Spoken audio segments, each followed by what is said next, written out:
The best way to build self-respect is to keep the promises that you make to yourself.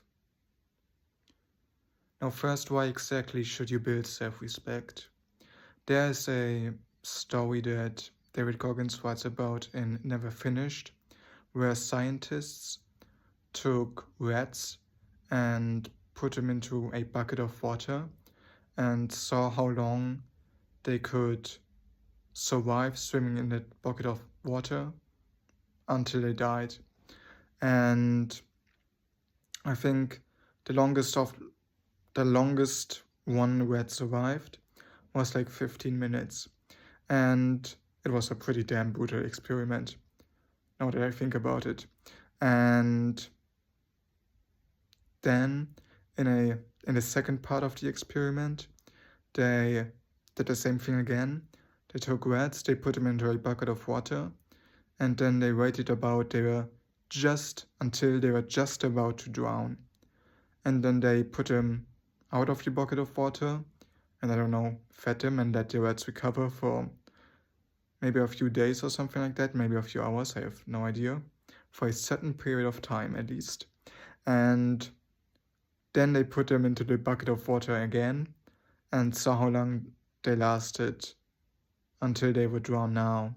And really, on a physiological level, there was no difference between the rats in the first part of the experiment and the rats in the second part of the experiment. But the rats that were put a second time into a bucket of water, the scientists then also waited and timed how long it would take for the rats to drown. Well, the rats in the first part of the experiment lasted about 16 hours. Oh, excuse me, I already fucked up not the explanation. Definitely the video now. The important part of the experiment. So in the first experiment, the rats survived. The longest surviving rat survived for 16 minutes. And in the second experiment, the rats that were safe from drowning once, they survived up to 34 hours the second time. And so they had like a 120x improvement, simply because, and that's how David Goggins interpreted the experiment, simply because these rats had the belief that they would be saved. And so the reason why you should build self-respect is because really self-respect is just another word for having belief in yourself. And it is the factor that can 120x, or maybe even more, the results that you get in your life. And now the way I think about it and why I think it can be even more than 120x, and also why it can be less, is because I think the multiplicator with which this principle, if you will, is applied to your life and your results depends on just how much self-respect you build. And so, in return, I don't think there is really a limit on how much self-respect you can build. And so, there is arguably, therefore, not a limit on how much better your life can become when you actually build self-respect. So anyways, those were the kinds of thoughts that I had about self-respect based on Never Finished. And then the question is, how exactly do you build self-respect? I mean, David Goggins calls it belief, but again, I think self-respect and belief. Like, I think he's not talking about belief, he's talking about belief in yourself. And I think self-respect is the exact, self-respect results from building belief in yourself. And so therefore it's basically the same thing. Okay, now I think you can build, the best way to build self-respect is by keeping the promises that you make to yourself. And default pattern behind this, or the idea behind this, is that when you think about two people and the way they build trust with each other, is one way you can, or arguably the main way you build trust with other people, is that I don't think it's the main way, but it's like one of the best ways to build trust with other people is that when you say you're going to do something and then you do it, that builds trust with this other person. And I kind of didn't say this well, but it's like when you promise to that person that you're going to do something. And so it's like when you promise that you're going to do something, and this is the first promise you make to that person, the amount of trust they will have in you actually doing that thing is like meh, probably not that high. I mean, it depends partly on the character of that person and also partly probably on just how you present yourself, but generally speaking, it's not going to be that high. On the other hand, if you have made 100 promises to that person, and you have kept these promises every single one of these 100 times, the trust that this person is going to have, and you also keeping the promise, the 101st promise that you make, is going to be pretty damn high. And so the thing is that you can not only make promises to other people, you can also make promises to yourself. Or, no, I again didn't say this well.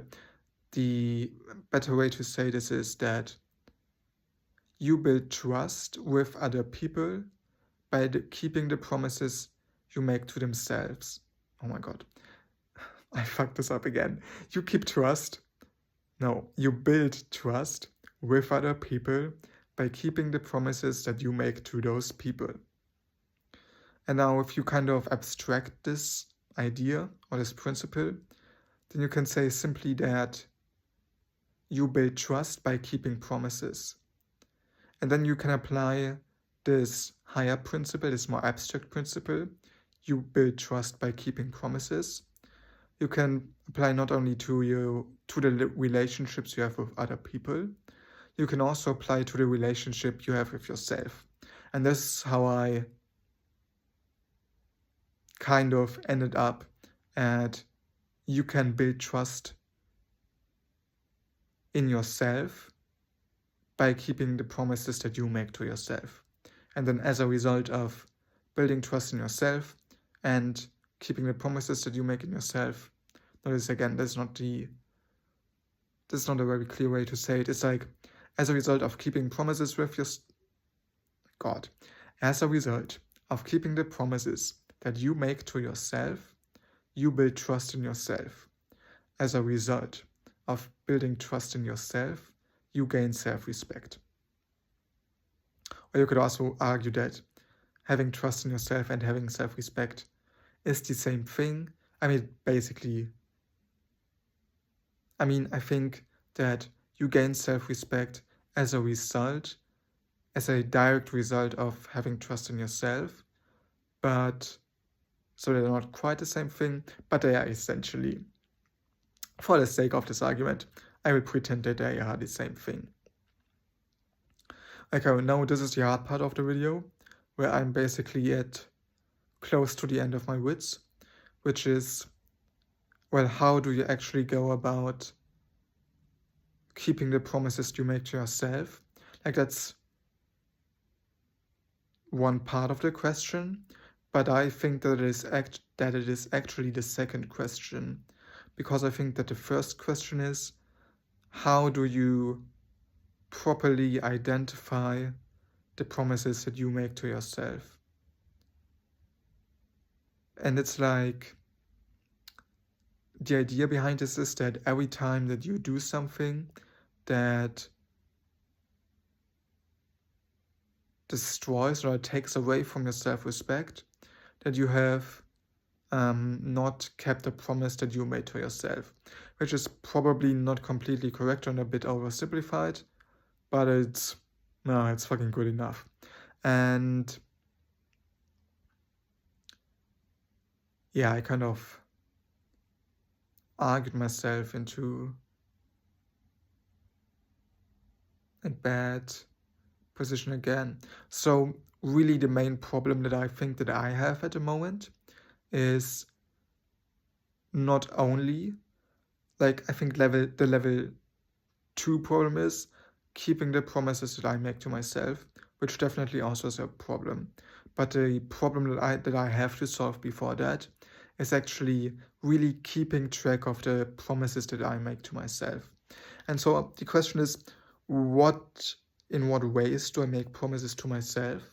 And I think one of the ways in which I make promises to myself, and in which I am very, very, very fucking bad in keeping them, is just making decisions. I think that every decision that you make is really a promise to yourself.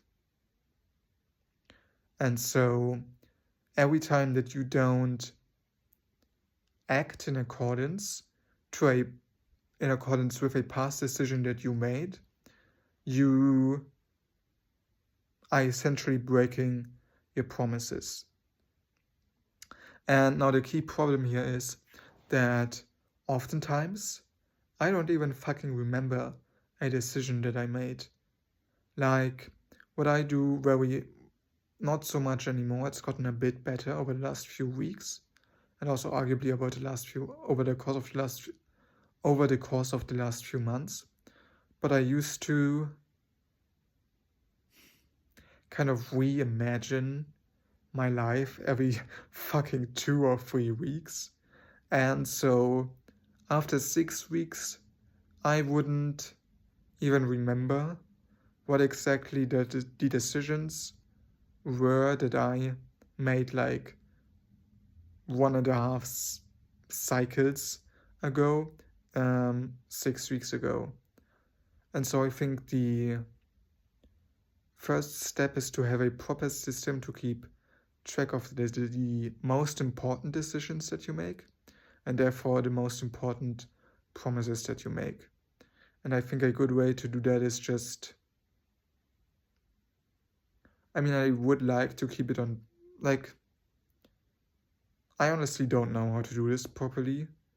But the way that I'm kind of doing it is I would like it to be on paper, but that's not how I do it, and I don't think it's very practical, because it doesn't give you enough flexibility.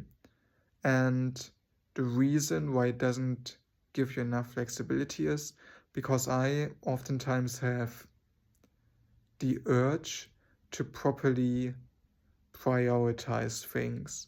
So for example, when I make a decision to, I don't know, meditate for 30 minutes each day, and that's like the first decision I ever made, and I put it on top of my list of promises that I made to myself, or basically list of decisions that I made. In my current state of thought on this topic, they are basically the same thing right now. And then later on, I decide that I also want to keep an iron sleep schedule. So I really want to get up at the same time and go to bed at the same time every single day. Then on a list that I write on paper, I would write this below meditation. But really, I think having a consistent sleep schedule is way more important than, like, not way more important, but more important than meditating daily. And so I would want to put it above meditation. And you can just do this more easily on a digital device. So what I want to do is I want to kind of write down the promises that I make in Obsidian, because I already have an Obsidian account. This was the most long and unnecessary way to say that I keep the list of the promises that I want to keep the list of the promises that I make in Obsidian. Okay, and so then the question that this is something I'm pretty clear on, but the question that I'm struggling with right now is what exactly I'm going to write down there. And I honestly have no clue, so I'll probably make an update video sometime later in my life and talk to you about this. Also, I'm just thinking of this right now, and this is kind of one of the ways in which I have kind of broken a promise, or one of the ways in which I have been kind of inconsistent. Um, I made a very bad video a few days ago where I talked about the 3 decisions for the kind of routines that I want to have in my life. And I decided to go back to the OG routine and get up at 4 a.m. every morning and do 3.5 hours of exercise. Because I just feel like, I don't know, it's partly already a bit of ingrained in my mind. And so it's easier to just go back to that. And I also feel like there's a bit of mental relaxation that comes with it. And God knows I need mental relaxation right now. So, yeah, that's it for the video.